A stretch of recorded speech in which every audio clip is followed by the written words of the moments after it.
Boa tarde a todos. A gente aguarda só alguns minutinhos para a gente poder começar, tá bom?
Bom, boa tarde a todos. Eu me chamo Mariana, sou representante da 34ª Semana de Letras.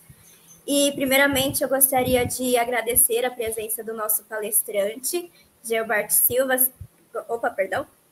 Souza Silva, que é doutorando em Letras pela Universidade Estadual Paulista Júlio de Mesquita Filho, campus aqui de São José do Rio Preto. Ele atua na área de estudos clássicos, com ênfase no estudo da tradução do romance antigo romano. E, no minicurso de hoje, ele vai abordar a mitologia clássica com o repertório na literatura e nas outras artes.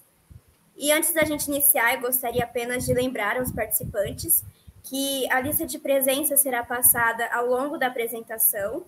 Então, a gente pede que vocês fiquem atentos ao chat. E quando tiverem alguma pergunta para nós, podem ser feitas no chat, nossa comissão. E caso queiram perguntar algo ao professor, também podem mandar pelo chat, que ao final a gente vai passar as perguntas, tudo bem? Elas serão respondidas no final. Então, agora passo a palavra ao professor. Boa tarde, pessoal. Sejam bem-vindos e bem-vindas a esse minicurso. E assim que o pessoal colocar os meus slides, eu vou começar a conversar um pouquinho com vocês sobre esse tema do qual eu gosto muito, que é a mitologia clássica, né? Como vocês viram pelo título, né? Mitologia clássica como repertório na literatura e nas outras artes, né? Como a gente está no YouTube, eu não vou poder falar muito sobre filmes e música, porque seria legal trazer trechos, mas o YouTube, ele corta a gente se trouxermos pedaços de direitos autorais. Então, focarei mais em poesia, conto e pintura e escultura, tudo que é possível dar print, né? E antes de tudo, eu queria fazer os agradecimentos, né?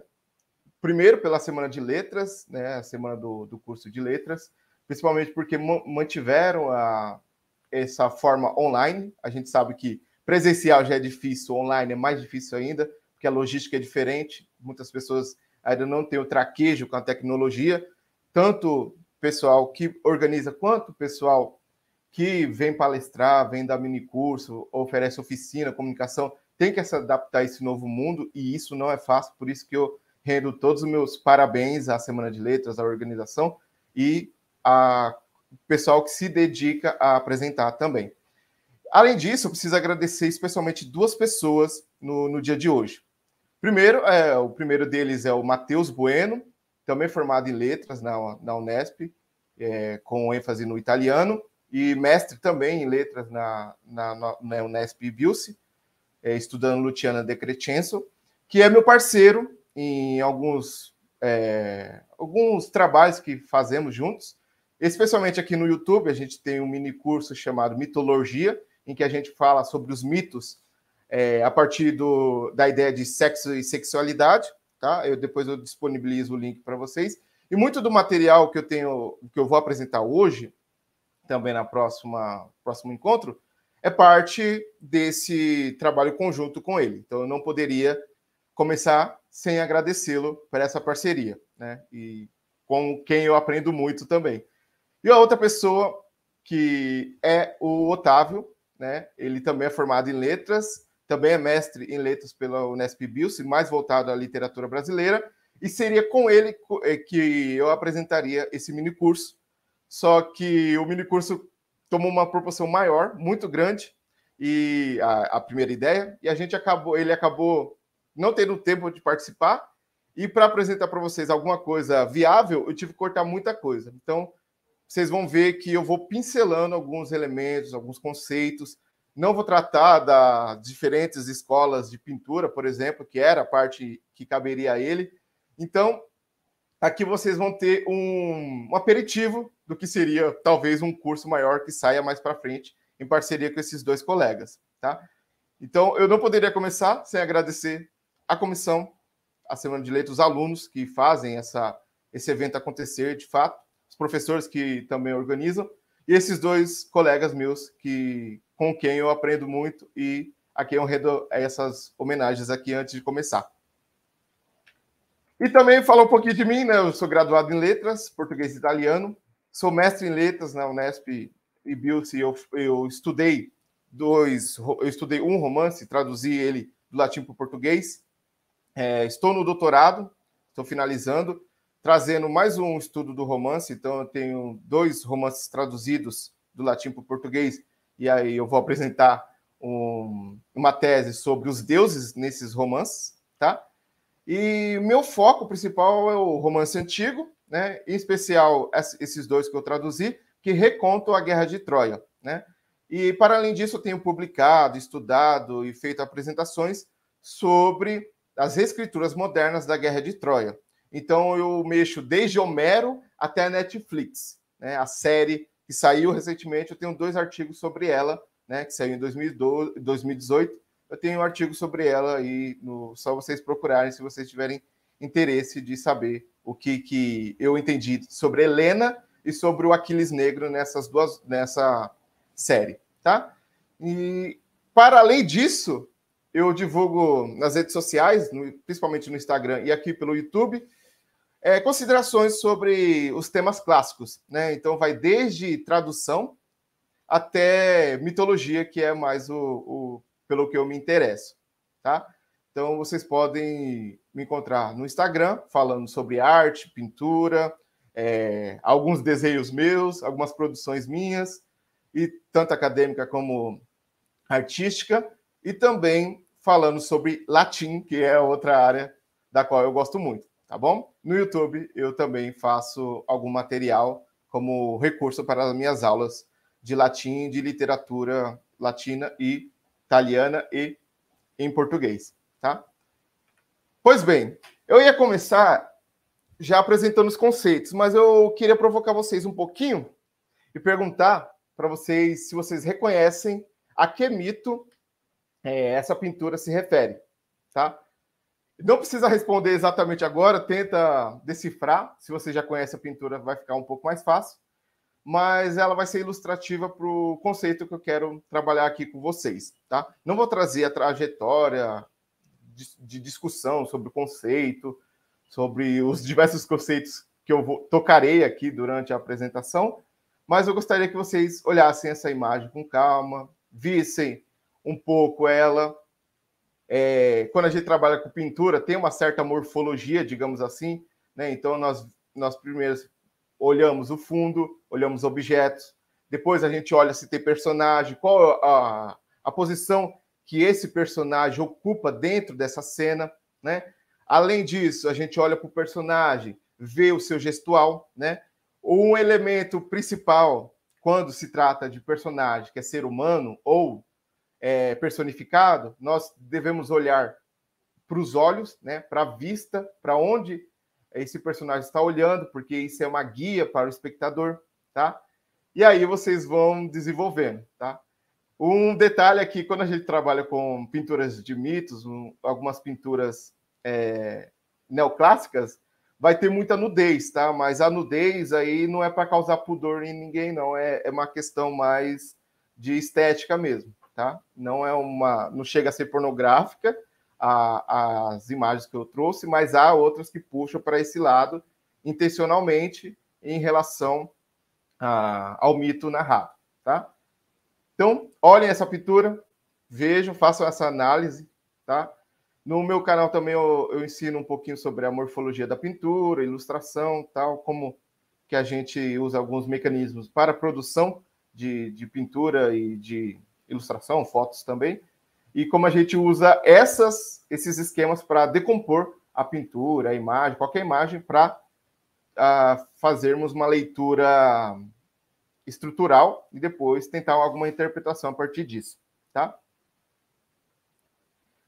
Então, eu vou passar para alguns conceitos, né? Como eu falei, eu vou resumir muito da discussão e vou pretender falar, mais expor o resultado preliminar do que trazer alguma discussão passo a passo, autor por autor, tá? Eu isolei 2 ou 3 para poder ter o mínimo aqui para trabalhar com vocês dentro de uma coerência, tá bom? Então, a primeira coisa é o que é mito. Não é um ótimo presidente, a gente já pode afirmar isso. Na verdade, é o pior presidente. Mas eu trouxe 2 fases para a gente pensar mito no contexto greco-romano, tá? E um detalhe que eu esqueci de falar no título é que eu coloquei mitologia clássica, entendendo esse clássico aí como sinônimo de Grécia e Roma antigas, porém, né, o termo clássico em si já está sendo, há muito tempo, inclusive, discutido, né? O que é clássico, né? Por que a gente tem uma visão eurocêntrica do que é clássico, mas esse ponto eu retirei da nossa discussão para que possamos trabalhar com a ideia de Grécia e Roma, tá? Clássico, aqui eu vou entender primordialmente Grécia e Roma.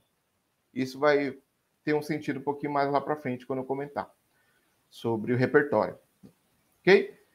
E eu trouxe a frase, mas se um país não tivesse mitos, estaria já morto, né? É uma frase dentro de um contexto maior em que ele explica a questão, eu diria até política, da relação do fazer mitológico, do fazer mítico, do pensamento sobre a importância do mito. E o outro que eu trago sempre, é o mito é o nada que é tudo, de Fernando Pessoa. E isso eu acho que é uma das, apesar de poética, uma das melhores definições para o mito, porque ele é bastante plural, como vamos ver. Ok? Então, Fernando Pessoa, eu acho que foi o que mais acertou na hora de definir o mito. Eu trago essa frase aqui, né, que eu tirei da minha dissertação. Historicamente, definir mito é difícil por ser ele uma realidade cultural extremamente complexa, que pode ser abordada e interpretada através de perspectivas múltiplas e complementares. Acrescente-se aí, né, ou ressalte-se a ideia de cultural, né? Usamos a palavra mito para analisar, por exemplo, histórias com cunho religioso iorubá. Só que, na verdade, ali não é propriamente o mito. A sua peculiaridade faria com que a gente não encaixasse dentro desse conceito.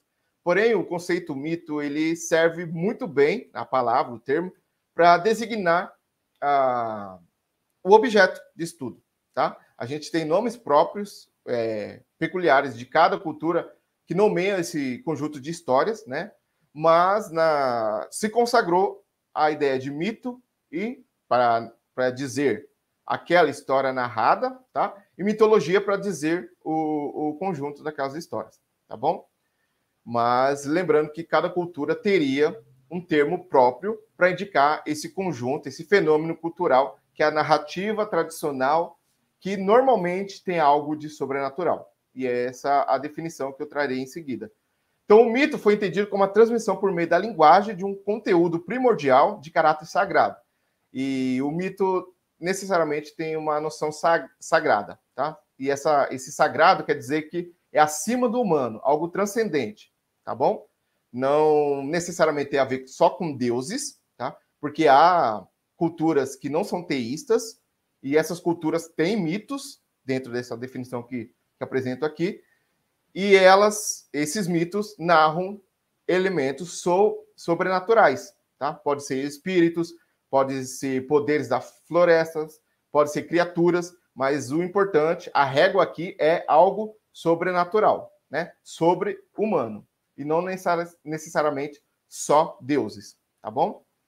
E essas narrativas normalmente sistematizam a relação do humano com aspectos do mundo natural, tá? E social, que o cerca e o transcende, tá bom? Muitos já disseram que o mito é um modo de explicar, é uma pré-filosofia. No entanto, essa ideia de explicação está mais relacionada a esse caráter transcendental, né? Algo que supera a lógica, o racional do ser humano. E aí eu trago, né? Eu abandonei Armstrong, que vocês podem ler, vai estar no final da apresentação de amanhã. Eu vou deixar para vocês um handout, tá? E também vou dar acesso a vocês ao material que eu tenho aqui em PDF. E lá vocês podem ter a referência da Karen Armstrong, que vai fazer a história do mito, tá? Eu trouxe o Carlos Garcia Gual, porque ele é bem sintético na definição que ele traz no seu livro Introdução à Mitologia Grega. Ele diz que o mito é um relato tradicional que conta a atuação memorável, tá? Aquele que é consagrado pela memória, né? Digno de estar na memória cultural, tá bom? Essa é a ideia de memorável. E exemplar, ou seja, aquele que deve ser copiado. Os eventos ali narrados sobre os deuses e os heróis devem ser copiados ou evitados, tá? Quando a moral do mito, digamos assim, é de negatividade sobre alguma ação. Dentre elas que a gente pode ver direto na mitologia. Alguém que se sentiu maior que um deus. Um caso célebre é Aracne. Aracne era uma tecelã que se dizia uma melhor tecelã do que Atena. O que aconteceu? As duas competiram, Aracne venceu, de certa forma, né? Venceu e acaba, mesmo assim, sendo punida por conta de sua soberba, tá? Esse mito também eu tenho narrado no canal, eu posso deixar o link como referência para vocês, tá bom? Outro detalhe importante nessa definição é uma história de personagens extraordinários, né? Primeiro ponto, personagens extraordinários. Quem são esses personagens extraordinários? São os deuses e os heróis, tá? Que são entes maiores que os humanos, ok? Normalmente o herói vem de linhagem divina ou ascende a ela por meio dos seus grandes feitos. E é daí que vem a ideia que a gente ainda conserva, né? Do herói, né? Por exemplo, Pelé é o mito do futebol, porque ele superou todas as expectativas e réguas possíveis do futebol, né? Esse é o detalhe. Só que aí devemos incluir também, além dos deuses e dos heróis, que são elementos relativos ao humano, porém acima deles, acima no sentido de mais poderosos, mais portentosos, com maiores qualidades, né? E na diferença entre deuses e heróis é que os heróis são mortais, ou seja, eles podem morrer, e os deuses não, tá? Os deuses, a característica maior deles é que eles são imortais, tá? E aí, a gente tem que incluir também nesses personagens extraordinários as criaturas míticas, né? Então, centauros, minotauros, os sátiros, as ninfas, e também alguns elementos da natureza que apesar de não serem criados nesse sentido de junção de animais com seres humanos ou híbrido entre animais, como o grifo, tá? A gente vai incluir aí também os elementos da natureza, tipo o vento, o mar, tá? Que às vezes se mostram como um elemento personificado, tá? Então, os ventos soprando o navio de Odisseu para longe, ali a gente vai considerar, dentro dessa categoria, criatura ou seres ou entidades míticas, tá bom? E eu coloco eles todos juntos, porque uma vez que, assim como aqueles, os heróis e os deuses, essas criaturas, essas entidades, se afastam da naturalidade, tá bom? Por exemplo, acontece um tufão. Se eu consigo explicar por meio da ciência, o tufão é um acidente natural, tá? Porém, se eu falo que o tufão foi de propósito na casa do vizinho e jogou o telhado para longe, porque o tufão quis, eu estou personificando, e esse tufão passa a ser o Tifeu, né?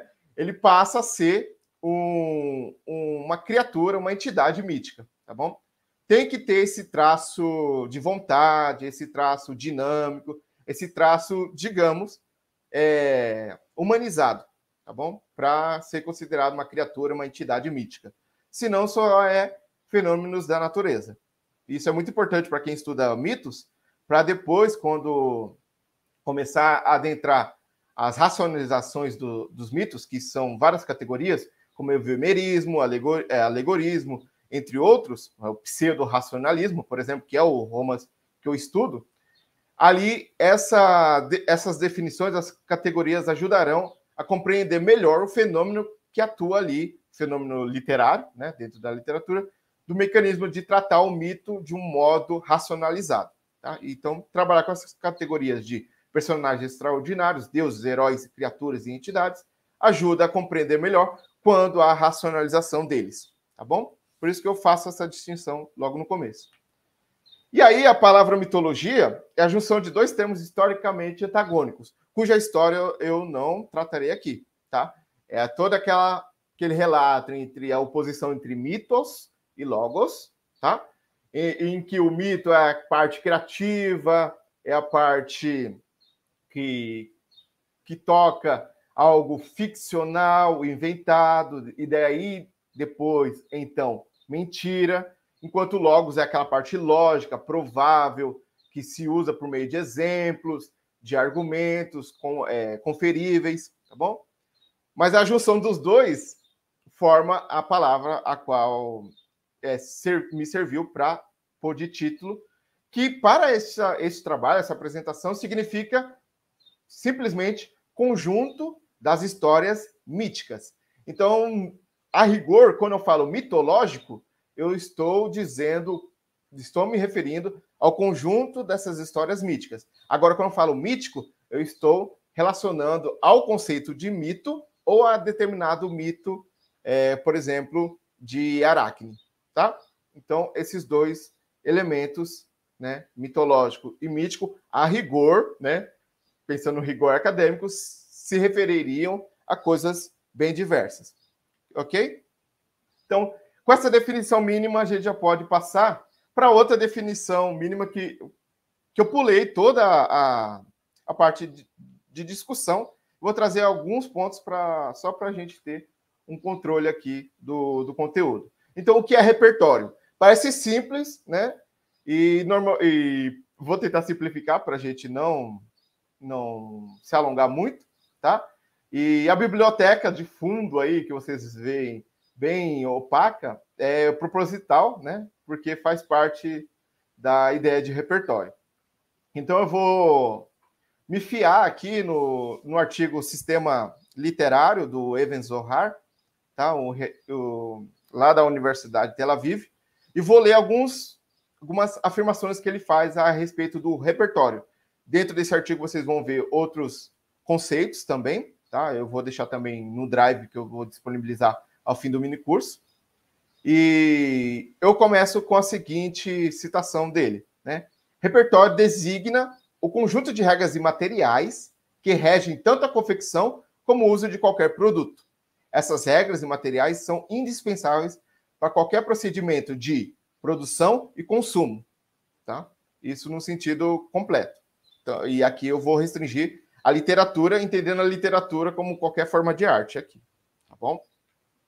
Quanto maior seja a comunidade que confecciona e usa dados produtos, né, algo criado, tanto maior deve ser o acordo sobre semelhante repertório.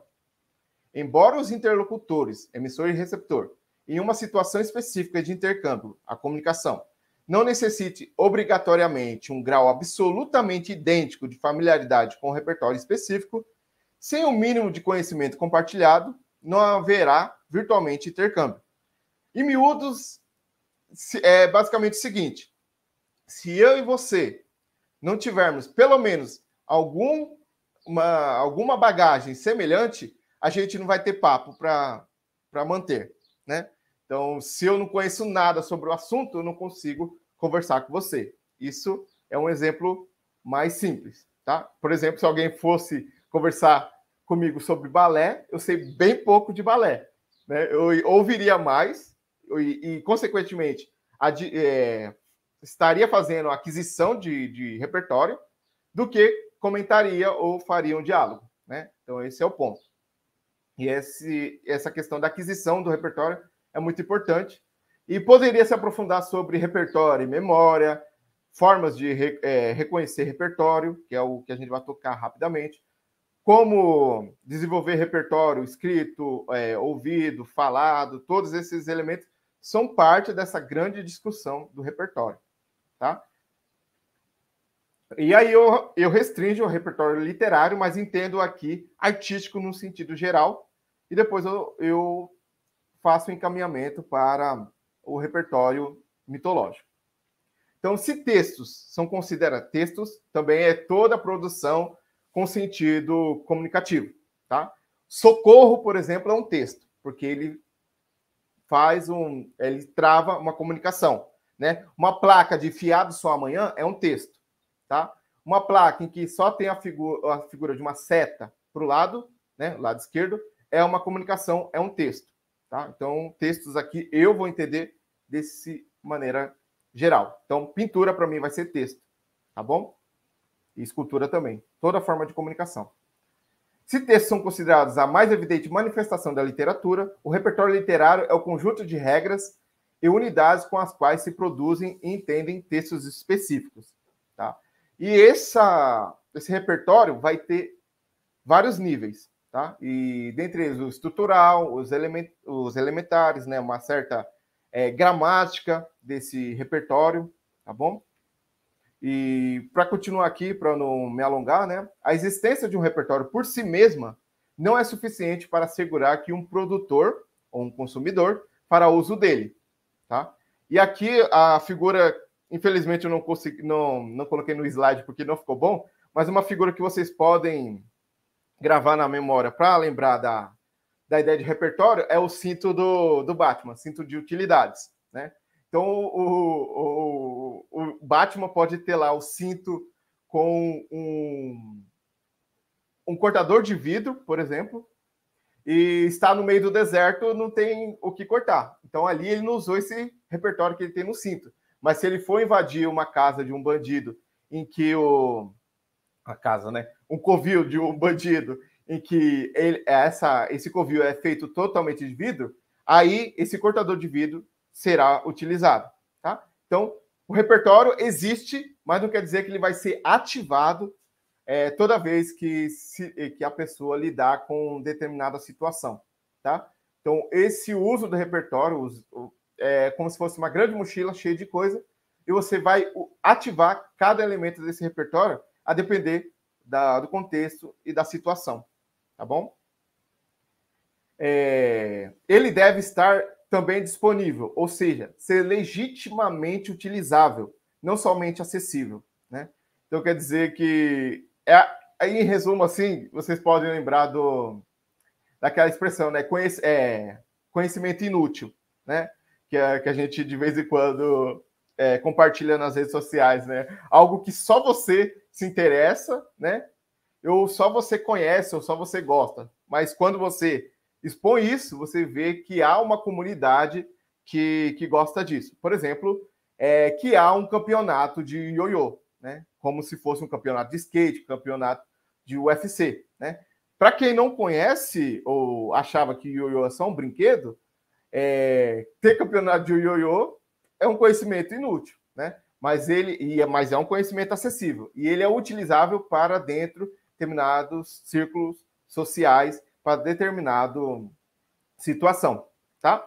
Então, por isso que, além de ser acessível, ele precisa ser utilizável, acionável, né? Você consegue ativar esse conhecimento para ler ou produzir algo, tá? Então, e aí transcende um pouco o literário. para quem trabalha com redação, por exemplo, a ativação de repertório é um elemento essencial para um bom texto, né? Quem trabalha com texto acadêmico sabe muito bem disso quando vai lidar com as citações, tá? E, por fim, eu encaminho a questão do repertório para a ideia do mitológico. Lembre-se que o mitológico se refere ao conjunto de mitos, tá? E dentro desse conjunto mitológico, né, dessa mitologia, principalmente na relação da Grécia e Roma antigas, nós vamos ter variantes, tá bom?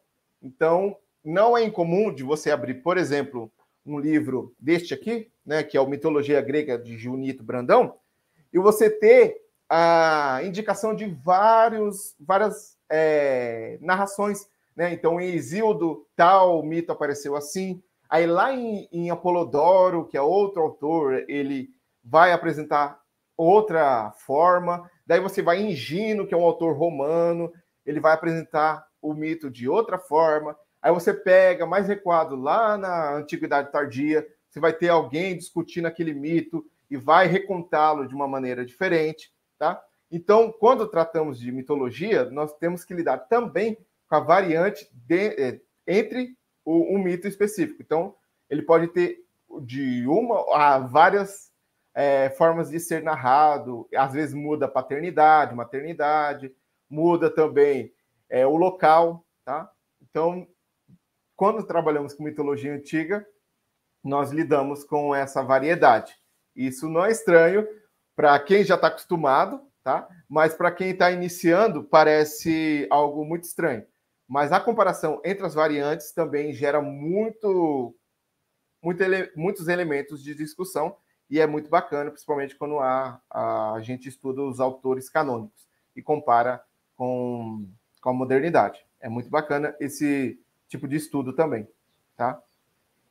Então, eu vou entender repertório mitológico aqui, gente, como um conjunto de conhecimentos, e aí eu marco novamente de diferentes níveis, depois eu explico por quê, relacionado aos mitos, tá? E aqui, Grécia e Roma, como eu falei. Só que tem um detalhe, nós temos fontes diversas. E nós, em 2022, temos ainda mais informações do que alguém de 1500, tá? Então, isso é importante para a gente. Então, a fonte primordial, que se diz primordial, que são as fontes primárias, seriam os textos antigos ou as produções artísticas antigas, tá? Como a pintura em vaso, como a pintura em parede, né, da qual a gente conserva algumas coisinhas, inscrições funerárias, inscrições em paredes. Então, esses são, digamos, as fontes primordiais. Porém, isso não descarta, e isso é muito importante para entender produção moderna, os resumos, como, por exemplo, eu já mostrei aqui o Junito Brandão, tem esse aqui também, que eu indico para vocês, do Philip Meyerson, tá? Que também vai estar nas referências para vocês, que ele vai tratar também da mitologia, na literatura, na arte, na música, tá? Dando bastante indicações. Esses tipos de livros ou sites dedicados à mitologia antiga, ou mesmo agora, que tem bastante, Instagram, né, perfil de Instagram que tem comentários sobre a mitologia que eles trazem resumido, eles são fontes também. E não podemos nos furtar de pensar, né, se a produção moderna hoje não é mais influenciada pelas fontes secundárias, resumos e reescrituras modernas, mais do que os textos antigos, né? Porque um poeta jovem de 15 anos, não dá para pensar que ele... dá para pensar se ele foi interessado, mas será que ele leu todo Homero para reescrever alguma coisa? Ou será que ele leu uma reescritura em prosa de Homero, resumida? Esses questionamentos levantam muitas hipóteses de estudo bacanas, tá? Por exemplo, a Margaret Atwood, com sua obra A Odisseia de Penélope, lá ela indica as fontes. E dentre as fontes que está aí, Gino, está o próprio Homero, que ela reescreve, né? que ela reescreve a Odisseia a partir do ponto de vista da Penélope. Isso será um tópico para o próximo encontro nosso. Ela indica uma das fontes lá, o Robert Graves, que é como o Junito Brandão. Ele faz um resumo dos mitos, né? Então, quanto do Graves influenciou a Tilwood, quanto de Homero influenciou, né? Então, essas questões são bacanas. Por isso que eu falo, as fontes são diversas. Para além disso, tem a tradição, né? E aqui eu trago a tradição como sinônimo de oralidade. Por exemplo, uma professora que reconte os mitos ou um círculo de encontros em que as pessoas contam os mitos que vieram a conhecer, tá? E essa recontagem é um movimento que está bastante forte, né? Tanto da tradição greco-latina, né? Quanto das próprias culturas que é propriamente nossa, né?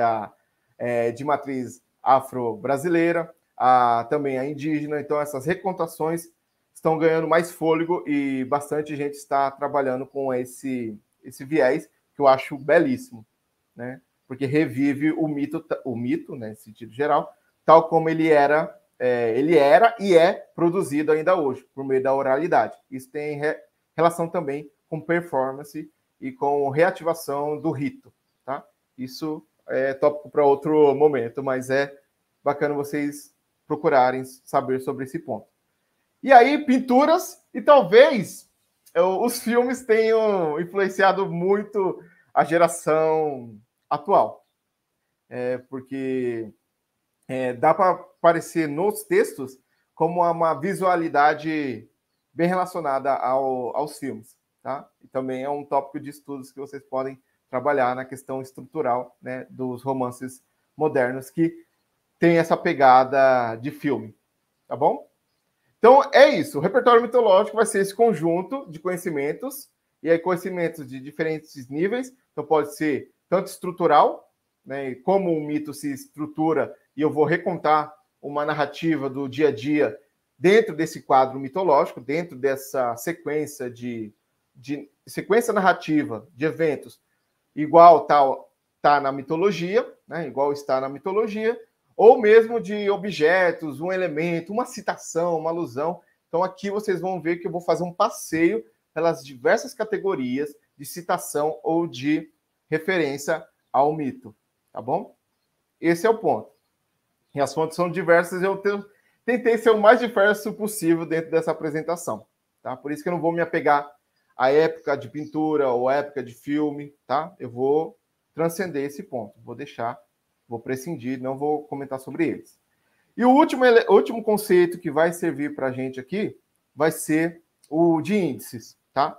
Aqui eu resumi bem, então vamos entender aqui. Índice como qualquer elemento que indique uma marca, e aqui a marca está entre aspas, porque é qualquer elemento, pode ser uma frase, uma disposição do personagem dentro do quadro, uma citação, tá? E marca porque ele ressalta em relação a outros textos, né? E ao cenário ali em questão.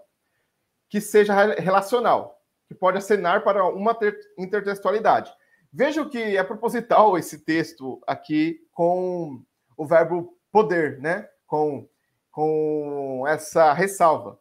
Porque uma parte do repertório que é muito importante é que, às vezes, a pessoa, o interlocutor, não tem aquele repertório, ou, às vezes, o que é raro, mas a gente vê, o leitor, por exemplo, de um poema, tem um repertório que ele acha que cabe ali, né? Então, ele faz uma relação que nem o autor pensou em fazer. E daí, vocês podem entrar na área dos estudos comparados e ver o tanto de evidências, de ocorrências que tem desse elemento de comparação entre dois pontos semelhantes e, às vezes, dissemelhantes, né? Então, entre duas obras, há o mesmo tema que é tratado de formas diferentes, é uma forma de estudar, e outros, de duas obras diferentes, um elemento que é tratado da mesma forma, ou indicam, apontam, convergem para o mesmo ponto, tá? Em relação aos mitos, isso fica um pouquinho mais restrito, porque a gente já tem um cânone estabelecido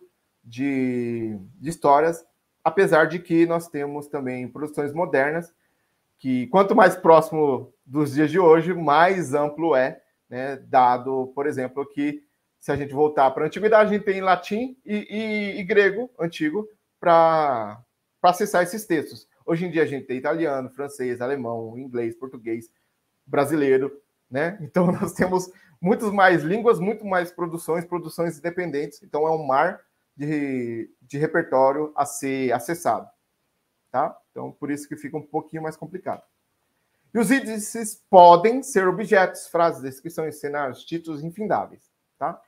Os índices podem vir citados, aludidos, parafraseados, modificados, atualizados, invertidos e daí por diante, tá?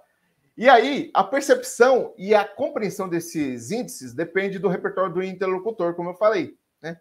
Então, depende se o interlocutor tem aquele conhecimento e consegue acessá-lo, ativá-lo, no momento em que é solicitado, tá? Então, quando uma obra aparece na nossa frente, a gente precisa ativá-la, né? Então, um dos que já é arroz de festa em quase todas as obras assim que a gente tem uma referência, já fala, nossa, eu entendi. É aquele do dedinho, né? Acho que vocês já viram parodiado várias vezes, né? Da criação de Adão, que é uma pintura, né? E a gente tem o toque, o quase toque entre dois dedos. Tem, por exemplo, naquele filme Lucy, mas tem também recentemente na série Sandman. Então nós temos o mesmo gesto, e vejo que é só um gesto, né, de tocar, sendo representado várias vezes. Dentro da obra, daquela pintura, tem um sentido, né? A ligação entre o divino e o humano quase perfeita, né?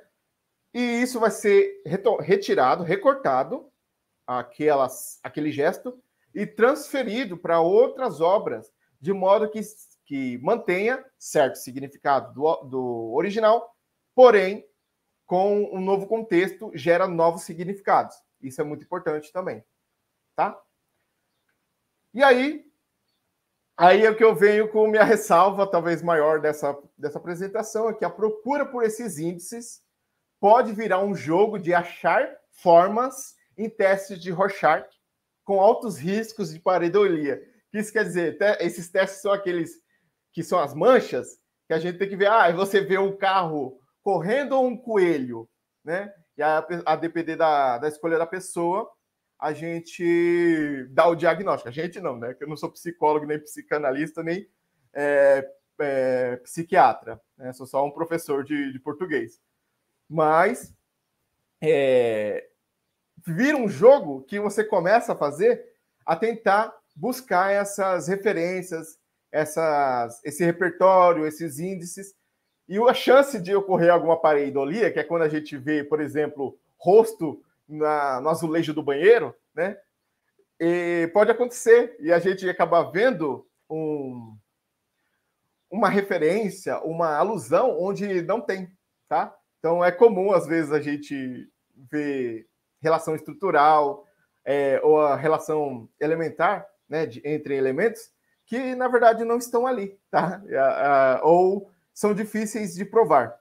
Fica só no campo da hipótese, tá? Então é normal. Mas o jogo é do jogo, isso. Procurar, achar e aí confirmar ou não é parte deste jogo e é muito gostoso, inclusive, quando conseguimos ver um substrato, no meu caso aqui, mitológico, onde ninguém suspeitaria. O último caso que eu tive disso foi do filme Face Off, em que o vilão se chama Troy, o sobrenome dele é Troy. É Castor Troy e Pollux Troy. E aí, na hora, eu que tenho o repertório da Guerra de Troia, na hora eu lembrei dos gêmeos, que são os Dióscuros, da Guerra de Troia.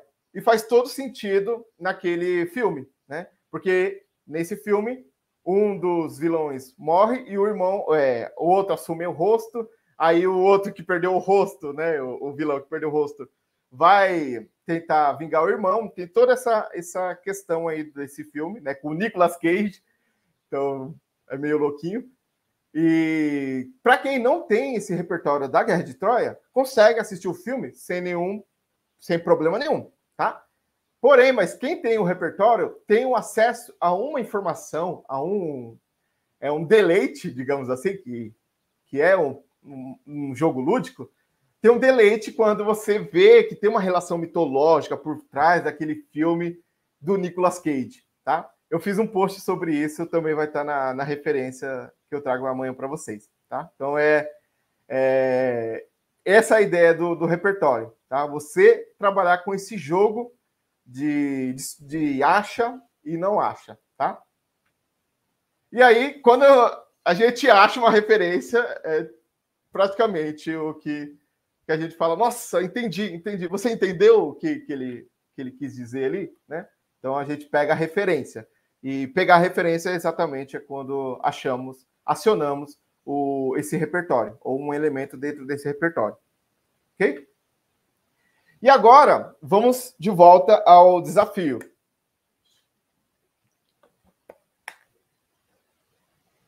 Que é essa pintura. E aí, das formas da gente acessar índices é pelo título.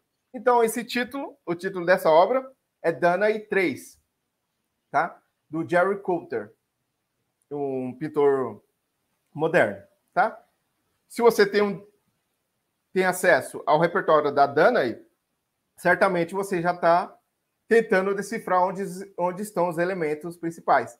Caso você não tenha, eu vou apresentar esse repertório agora para vocês notarem como, a partir do repertório que a gente fazemos, né, quando fazemos uma aquisição de repertório, como ele consegue ser ativado logo em seguida. Eu trago o texto em latim, né, vocês são estudantes de letras, certamente, se foi do Bill, se passaram por ótimos professores de latim, então vocês conseguem ler, tá? Porém, eu trouxe tradução também para ficar acessível para todo mundo, e é uma tradução um pouco livre e explicativa, tá? Então, eu vou ler para vocês, está dentro da Fábulas de Gino. Fábulas aqui não é aquela com animais, tá? Fábulas é a palavra latina para mitos, só que eu normalmente traduzo por fábulas, porque é o termo que se usa, tá? Mas fábulas igual mitologia, mitos, tá bom? Eu vou ler para vocês esse verbete que eu cortei e não trouxe inteiro. Danae era filha de Acrísio e Aganipe. Havia um vaticínio. Ela pariria quem haveria de matar Acrísio. Este, temendo o fato, enclausurou Danae em uma muralha de pedra. Tá? Júpiter, porém, metamorfoseado em chuva de ouro, deitou-se com Danae. Desta união nasceu Perseu. Então, Danae é a mãe de Perseu. E eu faço o destaque, talvez, no elemento principal aqui, que é a metamorfose de Júpiter e o fato de ele ter se deitado com Danae. Tá bom? E eu trago algumas pinturas a partir desse mito. Do Mabuse, tá? Uma mulher dentro de, talvez, uma torre, né, dada a altura aqui, recebendo uma chuva de ouro, tá? E aí, o repertório que eu ativo toda vez que eu falo chuva de ouro é do nosso mito, presidente Mito, falando do Golden Shower no Twitter, tá? Esse é o repertório que eu aciono, tá bom? Mas, além do Danae. Então, veja como funciona mesmo a ideia de repertório. E aí, nós temos dois elementos morfológicos, dois elementos estruturais essenciais, né, que vão se repetir em diversas pinturas, que é a moça, a personagem, de olho, olhando, fitando o alto, de onde sai a chuva em formato de ouro, tá? Não vou fazer os pormenores da análise da pintura sobre o contraste entre cores, tá? Mas notem que a chuva não pode ser de outra cor, senão puxada para o amarelo, dourado, às vezes laranja, tá? Que é a cor do ouro e dos seus reflexos. E a moça olhando para cima. Daí eu trago outra pintura em que a chuva parece moedas, né? A gente tem Cupido, e eu sei que é Cupido ali porque eu tenho um repertório de pintura em que eu consigo observar que essa figura de uma criança com a face ruborizada e asas às costas se repete. E normalmente ele se repete em cenas em que indicam esse coabitar, para usar uma palavra amena aqui, tá? E nós temos, novamente, uma moça, aqui agora prostrada na sua cama, olhando para cima e recebendo a chuva de ouro, tá? Que é aqui é Júpiter, tá? Júpiter se transformou num ser. Daí, então, eu trago também, mais recuado no tempo, vaso grego. Vocês observem que a cena é exatamente a mesma. A mulher prostrada, né, olhando para cima, para o alto, e a chuva de ouro caindo sobre ela. Ok? E agora eu trago novamente a pintura do Coulter. E vocês notem que a cena se repete, tá? Só que aqui o cenário é como se fosse aquelas casas afastadas dos Estados Unidos, né? Então, nós temos uma mulher olhando para cima e talvez fique um pouquinho, digamos, ruim para vocês verem de fato, mas há pontinhos amarelos descendo do céu. E eu sei que isso é um elemento importante, porque a personagem, por meio dos seus olhos, nos guia a olhar para aquela chuva caindo do céu, tá?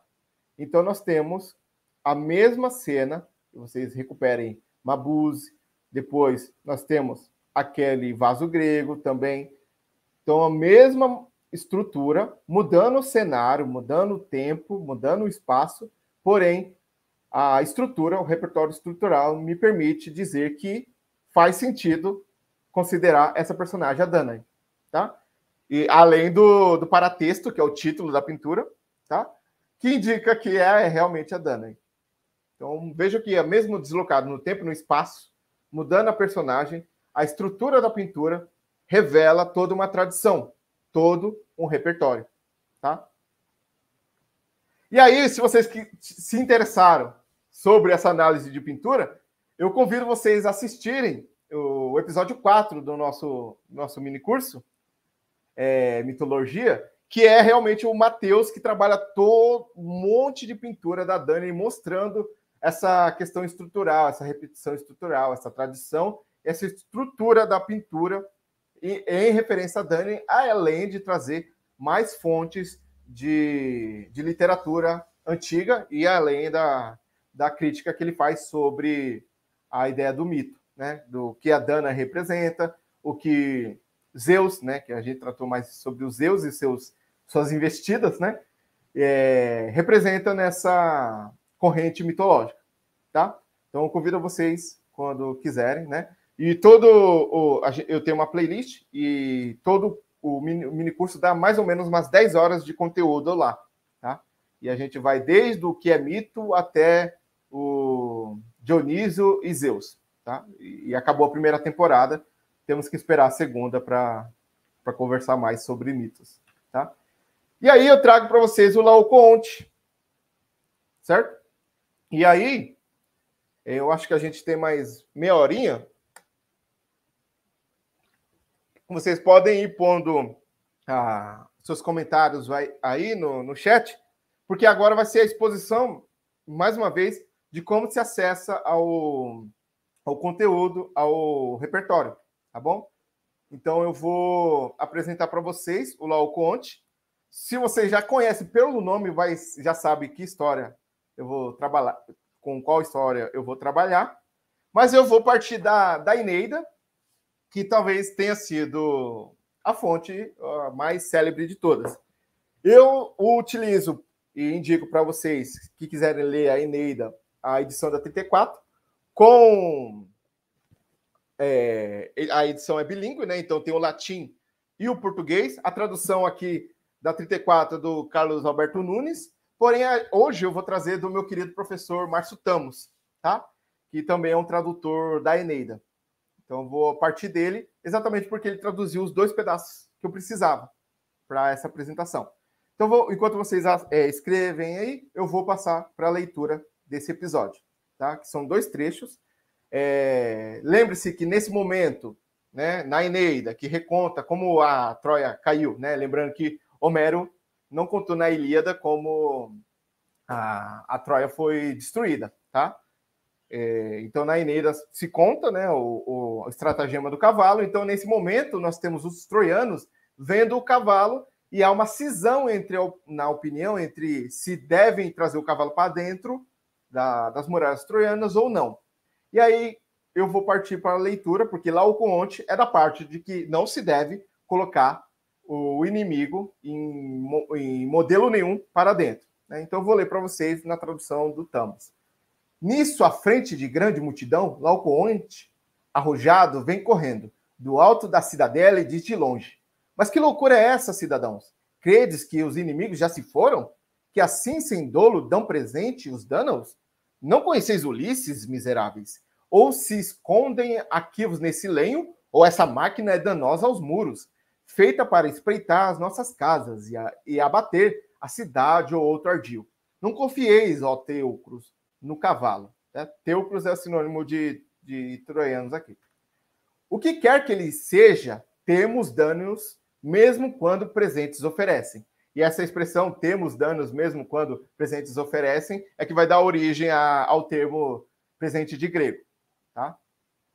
Dizendo assim, com força arremessou contra o ventre compacto do animal, lança enorme que fica ali vibrando. Ferido bojo, os côncavos profundos ressoando, um gemido então soltaram. Então o Laocoonte pega uma lança e taca no cavalo e faz um barulho estranho, né? E vocês sabem por quê, lá dentro estava cheio de gente. E não fosse o destino a insensatez, teríamos fendido o abrigo argólico, ou seja, teria regaçado o espaço em que se escondiam os gregos. Estarias de pé agora, Troia, ó fortaleza máxima de Príamo. Então aqui o narrador se refere à Troia já destruída. Então teria sobrevivido Troia se tivessem dado ouvidos a Laocoonte. Porém, tem a segunda parte, que aí vai ter o final de Laocoonte, tá? E aí o que acontece é que o Sidon, que era um grego que ficou para trás para servir de testemunha de que aquele cavalo era em honra aos deuses e, portanto, era um sinal de rendição dos gregos, ele fica para trás e fala, não, esse Laocoonte aí tá louco, ele tá inventando coisa. E aí a deusa manda um portento ali para dar fim no Laocoonte, que estava atrapalhando os gregos tomarem Troia. Então, esse é o pedaço que eu vou ler para vocês, tá? Então, um fato muito mais terrível abala o coração dos infelizes. Junto às aras solenes, Laocoonte, sacerdote escolhido por sorteio, imolava a Netuno um grande touro. E eis que, vindo de Tênedos, que horror, de imensas espirais sobressalteiam o pélago tranquilo duas cobras, em direção à praia avançam juntas. Peito empinado em meio às altas ondas, sanguínea crista elevam sobre as águas, coleando por trás a cauda enorme. Ressoa o sal das vagas espumantes. Os olhos tintos de sangue e fogo ardentes ganhavam já os campos e lambiam, vibrando na língua as bocas sibilantes. Fugimos, pálidos com tal visão. Elas correm atrás de Laocoonte, prendendo-lhe primeiro os dois filhinhos. Cada serpente enrola-se em seus corpos, rasga e devora os membros miserandos. Depois, ao pai que armado acorre, atacam, e em anéis desmedidos o entrelaçam. 2 voltas lhe deram pelo corpo, 2 voltas lhe deram no pescoço. E os dorsos escamosos ultrapassam, elevando a cabeça e o alto colo. Baba e negro veneno lhe escorrendo pelas sagradas fitas, ele tenta com as mãos soltar os nós, ao mesmo tempo que lacinantes gritos solta aos céus, tal qual mugidos quando foge o touro no altar ferido e sacudindo arranca do pescoço a hesitante machadinha. Na direção dos altos santuários, o abrigo da cruel Tritônia buscam aos pés da Deus e junto ao seu escudo. Um súbito pavor atemoriza, dizem que Laocoonte merecera e pagara por ter ferido o bojo. Com lança criminosa e arremessado no sagrado carvalho um dardo vil. Bradam que se recolha o simulacro e que, ao poder da deusa, roguem todos. Fedemos as muralhas da cidade. Mãos à obra. Nos pés colocam rodas e lançam o pescoço. cheia de armas, a máquina fatal transpõe os muros. Meninos e meninas inocentes, sagrados hinos vão cantando em volta e alegram-se ao tocar a mão nas cordas, a ameaça penetra na cidade. Então, logo quando a gente tentou avisar que o cavalo de Troia, né, que é outra expressão que a gente tem para falar aqui, né, que algo que era para ser bom acaba sendo ruim, ele tentou avisar que ia dar ruim, né, que ia acabar com a cidade, mas ninguém o quis ouvir. E acaba sendo punido pelos deuses por meio desse envio de serpentes para matar os filhos e depois ele. Tá? Isso é importante para a gente ver os próximos elementos. Tá? Então, note que também Virgílio aqui, e na tradução do Márcio Tamos, que eu tentei simular o ritmo que Tamos ele descreve nessa tradução dele, que fica cada vez mais rápida quanto a cena vai ocorrendo, tal como se fosse um filme, né? Porque Virgílio também é bem visual, assim como Ovídio, que é outro autor que fala sobre os mitos também.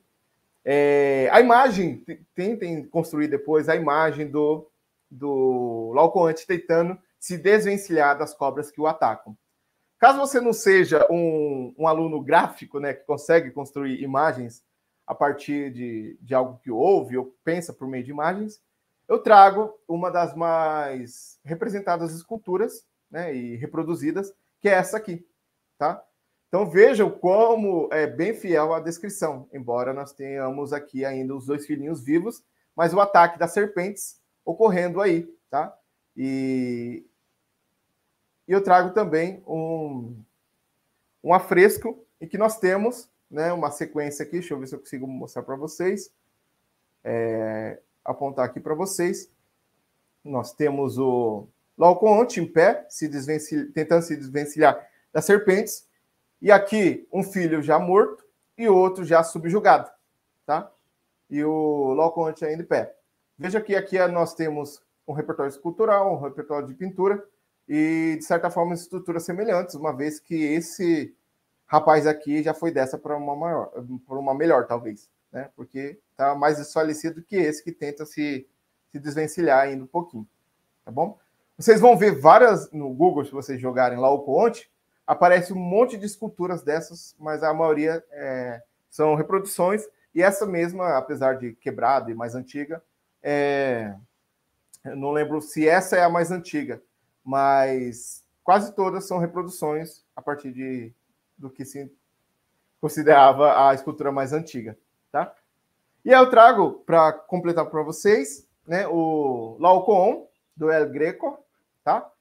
Em que nós temos a mesma sequência, se vocês notarem, né, do processo de assassínio, né, da serpente sobre o Laocoonte e seus filhos. Nós temos alguém em pé, tá? Alguém subjugado e alguém falecido. Os mesmos elementos. Se vocês voltarem aqui, vocês vão ver que tem o elemento de alguém assistindo, tá? E aqui esse elemento é repetido, tá? Alguém assistindo a cena do ataque. Como era a descrição de Virgílio, que o pessoal, ao ver a cena, correm de pavor. Ok? Então aí vejam como esse repertório existe. Esse é mais próximo da tradição clássica. Aqui também, nós temos a mesma estruturação da pintura. Alguém falecido, alguém subjugado e alguém tentando se desvencilhar. Tá?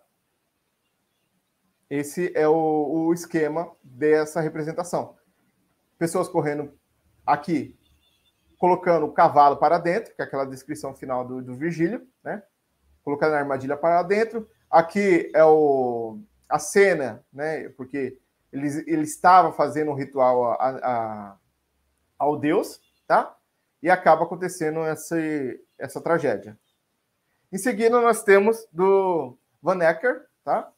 E aí a gente já tem um pouco mais distante, né? Mas vejam que, mesmo se eu não reconhecesse diretamente a relação entre essa cena e o Laocoonte, a mesma estrutura, né? A partir do que eu acabei de mostrar, nós temos uma pessoa subjugada, né? aqui no caso, representando Laocoonte, né, tentando se desvencilhar das cobras, uma já falecida, desfalecida aqui, e outra correndo, né, ainda em pé, ainda mais ativo do que a que está sendo subjugada. Então nós temos os mesmos elementos repetidos, e o detalhe que se dá aqui, né, que o título nos faz acionar, a partir de agora que temos repertório, a partir de Virgílio, a partir do afresco, da escultura, nós sabemos quem é Laocoonte, tá bom? Então nós temos a visão aqui, a partir do título, de acionar esse repertório relacionado a Laocoonte. Ok? Pois bem, mas aí eu trago essa imagem aqui. Que certamente a mãe natureza não quis representar Laocoonte, tá? Mas, como sabemos, alguns artistas são sensíveis, né? E enxergam as coisas de modo diferente. Então eu trago talvez um dos meus poetas preferidos, que é Manuel Bandeira, com o poema Cacto. E eu vou ler os 2 trechinhos aqui, né, que formam um poema completo. Aquele cacto lembrava os gestos desesperados da estatuária. Laocoonte, constrangido pelas serpentes, o golino e os filhos esfaimados. Evocava também o seco nordeste, carnaubais, caatingas. Era enorme, mesmo para esta terra de feracidades excepcionais. Um dia, um tufão furibundo, né, dando característica humana para o tufão, abateu pela raiz. O cacto tombou atravessando na rua, quebrou os beirais do casario fronteiro, impediu o trânsito de bondes, automóveis, carroças, arrebentou os cabos elétricos e durante 24 horas privou a cidade de iluminação e energia. Era belo, áspero, intratável. Certo? Então veja que, olhando para um cacto, aqui pensando no eu lírico, tá? Bandeira viu nele espelhado a estrutura, por meio das estatuárias, né, das estátuas, a figura de duas pessoas que têm, de certa forma, destinos semelhantes. Laocoonte, né, que a gente acabou de acionar, e o golino, que ainda não temos esse repertório aqui por meio da minha exposição. Mas Laocoonte constrangido pelas serpentes. Então, imaginem vocês o cacto caído, né? Então, nós temos a mesma cena que também foi pintada aqui nos quadros que eu trouxe, de algo, né, sendo subjugado, né? E vejam que no poema ele cai por cima dos fios, né? Arrebenta os fios elétricos. E então imagina as serpentes, né? Como os fios como se fossem serpentes. E aí caiu, né? E foi subjugado definitivamente, né? Morreu como uma das figuras ilustradas lá na pintura, tá? Então nós temos aqui, por meio do poema, a ativação desse repertório mitológico, que se você não tem, você precisa ou pesquisar, né, que é a busca pelo repertório, que é um elemento importante para quem quer realmente entender o que foi citado, como foi no momento em que eu estava estudando esse poema, né, a quem eu devo essa indicação ao professor Gentil de Faria, né, no seu curso sobre literatura comparada, e eu fui atrás do Golino para saber a referência a quem o Bandeira fez, né? Então, vejam essa estátua, né, eu ia falar pintura ao erro, e como ela é semelhante à estrutura do Laocoonte, tá? E só para deixar claro, Laocoonte, cronologicamente, viria antes de Ugolino, que é esse personagem. Exatamente porque Laocoonte é da Guerra de Troia e o Ugolino é do contexto medieval ali da Itália, tá? E a gente tem a referência a esse personagem no Inferno de Dante, né, na sua Divina Comédia, primeira parte, em que ele era um conde. Eu vou ler aqui o resumido da história, porque ele fez muita maldade, então tem uma lista enorme, mas e também tem a frase que tem no Dante lá, vocês podem ler, ele mesmo contando porque ele está no inferno, né? Então, Conde Ugolino era de uma família nobre de Pisa e foi um dos tiranos mais cruéis de seu tempo. Em resposta aos seus crimes, né, ele acaba sendo deposto, né? Depois de uma trama, conseguem tirá-lo do poder, e o arcebispo Ruggieri, dele, o Baldini, prende o Ugolino, né? E seus filhos, seus descendentes, numa torre, tá? Sem alimento. Então eles foram trancafiados, pegaram a chave e jogaram fora. Aí todos morreram de fome. Só que o Ugolino, por último, tendo visto um a um dos seus filhos definhar. E aí, no Dante, como vocês sabem, que é uma descrição crua que ele vai fazer, dos filhos pedindo para o pai, né, nos alimente, né? E é representado aqui, ó. Né? Tem um dos filhos pede, vai, nos mate logo, coma a nossa carne, umas coisas assim. E é relacionável ao destino de Laocoonte, como vocês viram lá na descrição. Primeiro morre um filho, depois outro, depois Laocoonte. Tá? Então, por isso que Bandeira consegue agrupar os dois no mesmo destino ali. Né? Por conta dessa relação estrutural que a gente consegue comparar entre uma estátua e outra. Né? E para finalizar, eu trago um poeta. Sempre eu tento trazer um poeta não muito conhecido ou não muito comentado. Eu achei esse do Ivo Barroso. E que sem o título, talvez, se você não tem o repertório, dificilmente vocês conseguiriam identificar. Tendo o repertório, vocês conseguem acionar. Talvez seja isso. Com o título, todo o repertório é ativado, ou pelo menos a necessidade do repertório é ativada. Né? Então, nós temos a mão direita afasta o cerne em círculos. Né? Lembrando que a serpente tem os anéis ali. Fechados contra o centro de si mesma. Ela começa a circular e lá, a entrelaçar o Laocoonte. Outros anéis, imóvel, mantêm o pé na véspera do passo. Do lado onde Ofídio, mais olhos do que boca ofende, freia-o trêmula a outra mão. Então vão reconstruindo a pintura e a estátua.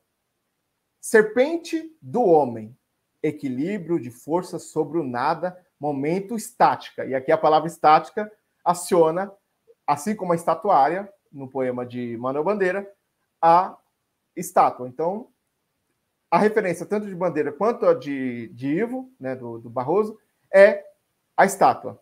Tá? Antes do que o Virgílio. Virgílio é fonte para a estátua. Tá? E aí, equilíbrio de força sobre o nada, momento estática. Vida, esse braço que vai ceder e teima. Né? Então, aqui a gente não pode dizer que o Laocoonte já morreu, né, no final do poema, mas tem uma dúvida se ele vai conseguir, né, esse braço que vai ceder e teima. Então, ele está tentando ainda sobreviver. Certo? Então, vejam, mais uma vez vou frisar, como o acesso ao repertório é importante para compreendermos algumas produções, né, clássicas, como Manuel Bandeira, Virgílio, estátuas, pinturas, e aqui o poema de Ivo Barroso. Certo? Essa é a primeira exposição. Né? Se vocês quiserem salvar este e-mail, tá? Eu vou também fazer um drive para vocês, para vocês terem acesso a alguns textos que eu tenho e também ao handout no final do próxima exposição. Certo? Estou livre para vocês, vou deixar aqui o e-mail, para vocês comentarem, dúvidas. Deixa eu voltar para a tela aqui para ver vocês.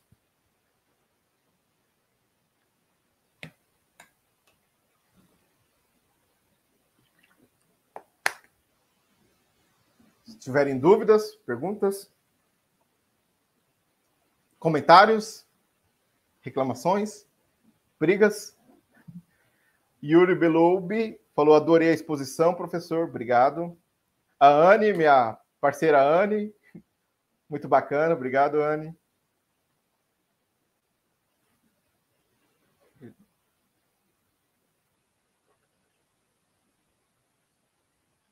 Isabel Luiz Gaioso falou: muito boa apresentação, obrigado. Valéria falou que gostou bastante da exposição. A Anne fez uma pergunta, ela disse assim: acredito que a existência de diversas versões... Opa, aí, obrigado. Deixa eu levantar um pouquinho para vocês verem meu rosto. Diversas versões do mesmo mito tenha exigido certo repertório na antiguidade, mas talvez de uma forma diferente como para nós hoje, né? Poderia comentar um pouco sobre isso? Sim, a questão das variantes era também uma discussão da antiguidade, não só uma discussão, mas um exercício retórico, inclusive, né? Por exemplo, a defesa de que Helena nunca esteve em Troia, que na verdade os deuses mandaram um fantasma no lugar dela, e os gregos e os troianos acabavam, a partir dessa variante, né, brigando por nada. Então, era normal nas escolas de retórica colocar essas duas versões, né? E você teria que defender uma ou outra por meio do discurso. Então, além de ser um tópico de uma problemática, né, de ter várias formas de contar o mito, também era um elemento de discussão filosófica e também um ensejo retórico para a criação literária, inclusive. As obras que eu estudo provavelmente derivaram desses exercícios retóricos, né? A gente não consegue provar porque o autor é anônimo, mas os índices que a gente colhe ali é exatamente desse, de fazer uma discussão a partir dessas variantes, né? Inclusive criando outras, né? Para tornar a obra inteira algo coeso e coerente. Então, realmente, eles assumiam uma variante ou outra e a discussão era da que era mais coerente, tá? E se vocês lidarem com racionalizações do mito antigo, vocês vão ver que eles assumem uma variante, por exemplo, e a partir dessa variante eles desmontam, né? Tem o caso, por exemplo, do Minotauro, que Tauro, na verdade, seria o nome da embarcação. Então, não existia, de fato, um ser que era metade homem, metade touro. Mas, na verdade, e aí sim, um comandante, que era Minos, que tinha uma embarcação chamada Tauro, nomeada Tauro. Assim como a gente tem os argonautas, que tem a embarcação com o nome ali. Certo? Então, é quase exatamente como a gente lida hoje, só que a gente tem uma noção de cânone mais fechado do que os antigos teriam, né? Lá ainda Ovídio não era... Eles poderiam ter mais autores disponíveis do que a gente, apesar de que Ovídio, Homero, Virgílio, todos esses são cânones desde quando eles criaram suas obras, né? Isso a gente pode ver até o Ovídio falando sobre ele mesmo, quão clássico ele é, tá? Então, é quase o mesmo modo como a gente lida com as variantes hoje. A gente critica. Yuri Beloub falou, na sua opinião, a que se dá essa longevidade da mitologia grega nas artes? Bom, não tratando da questão filosófico-política, eu acho que o principal talvez seja a validação e a retomada constante. A gente quase não vê uma literatura sem mitos na antiguidade, né? Principalmente mitologia grega, é como se não conseguíssemos desvencilhar uma coisa da outra. Eles lidavam com os mitos, filósofos, historiadores, como fenômeno cultural também, né? Era um artefato cultural, fazia parte do entender grego, fazia parte da paideia. Depois, em Roma, a assimilação desses mitos também faz parte de uma ideia política, né? E, acima de tudo, o fascínio, né, que a gente tem por essas histórias que até hoje fazem sentido e incitam, acho que talvez seja o essencial, incitam crítica e questões, né? Não tem como a gente ler o caso de Apolo e Daphne e não pensar sobre assédio hoje em dia. É praticamente impossível não pensar da posição da mulher, da vítima revitimizada, da mulher culpabilizada. Então, por ainda evocar questões que são demandas modernas, né, a partir desses mitos antigos, eles conseguem ainda essa longevidade, né? Então, eles ainda respondem ou incitam muitas perguntas que a gente tem ainda hoje. Por isso que eu acho que eles ficam válidos ainda. Valéria perguntou assim, achei interessante a roupa da personagem na pintura Dana e 3. Sim. Se nas pinturas gregas o nudismo corria solto, nessa pintura o nu aparece indiretamente representado pela camisa da moça. Isso. A gente tem uma nudez ali, mais próxima daquela da Mabuse, né, da pintura primeira que eu mostrei, né? e se vocês virem aquele episódio, né, vocês vão ver que o Matheus analisa a ideia de rejeição e recepção do gesto da chuva de ouro, né? Ele desenvolve ali, e a gente desenvolve em outros momentos do curso também lá, que o gestual da personagem, ou refratando a ação, né, de um personagem ou do elemento, indica favorecimento ou negação daquele contato. Então é muito bacana. E realmente a nudez é complicada. Toda vez que eu trabalho com pintura, eu tenho que avisar que vai aparecer muitas coisas. Ó, meu amigo Nicolas falou muito bom, já. Obrigado, Nicolas. Prazer em tê-lo aqui. Paula Luiz Sayeg falou assim: o legal sobre a atualidade nos mitos é que temos outros olhares para a mesma história. Exatamente. Como, por exemplo, a relação de Aquiles com Pátroclo, que já era uma questão na antiguidade também, se era apenas só amizade ou tinha um ovovidão ali, né? Tinha um relacionamento ali, se eles eram realmente um par, né? Isso é bacana, exatamente porque já era uma questão na antiguidade também, né? Mas aí é uma questão da pederastia. O problema ali era se Aquiles era mais novo ou mais velho do que Pátroclo, não era nem de fato se eles eram um par, né? Sexual ou afetivo. Então a questão era mais da idade do que, né? Porque sempre é o mais velho que seduz o mais novo, e parece que a relação, pelo que se sabe da Ilíada, seria diferente, né? Mas se vocês pegarem a série, por exemplo, né, Troy Fall of City, da Netflix, vocês têm ali não Aquiles homossexual, ele é bissexual, né? Então ele tem uma relação tanto com Pátroclo quanto com Briseida, né? Então ali é assumido, e a gente tem defesas possíveis na literatura antiga. Shakespeare já brinca com essa relação homoafetiva de Aquiles e Pátroclo no seu Troilo e Cressida. Então a gente já teria um apoio ali, mas era uma discussão na antiguidade também. Eu posso pôr um link relacionado a isso para vocês darem uma olhadinha, né? E ainda falando sobre a série, tem o meu artigo falando sobre a validade de um Aquiles negro, né? Não vou falar a minha posição aqui, no artigo lá tem minha explicação, meus argumentos para defender a ideia de adaptação, né? Como foi defendida lá. Aqui, ó, apareceu uma mensagem aqui, ó. Não deixe de acompanhar toda a nossa programação. Exatamente.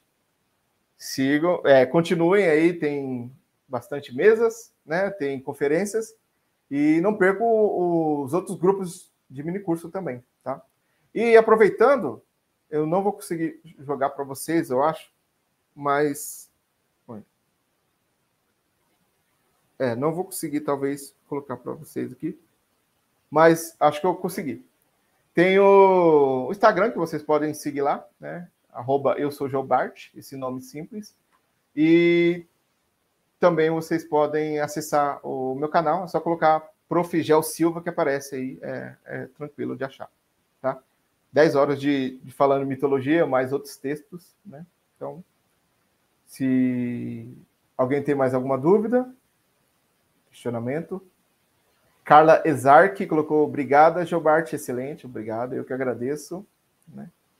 E no próximo encontro será mais dialogado com vocês, e aí eu vou querer que vocês tentem decifrar aqui mito, né? E sempre trazendo o texto antigo para vocês conhecerem também esse repertório da antiguidade. Professor, muito boa a apresentação. Muito obrigada por hoje. Eu que agradeço. Queremos lembrar vocês que amanhã a gente continua com o nosso minicurso. Vai ser o link que está lá no site, então vocês acessem. E não esqueçam de acessar a lista para assinar da presença de hoje, certo? E logo mais, às 4h30, a gente tem a nossa segunda conferência, que é com a Laura Brandini, sobre a Tarsila do Amaral, com cores e palavras. Mariana caiu. Tá voltando. Não, voltou. Aguardo. Voltou. Caiu de novo. Mariana está intermitente. Então, só para reforçar, para vocês continuarem participando, né? Que hoje a gente ainda tem bastante programação. Muito obrigada, professor. Até amanhã. Eu que agradeço. Até. Tchau, tchau. Tchau, tchau.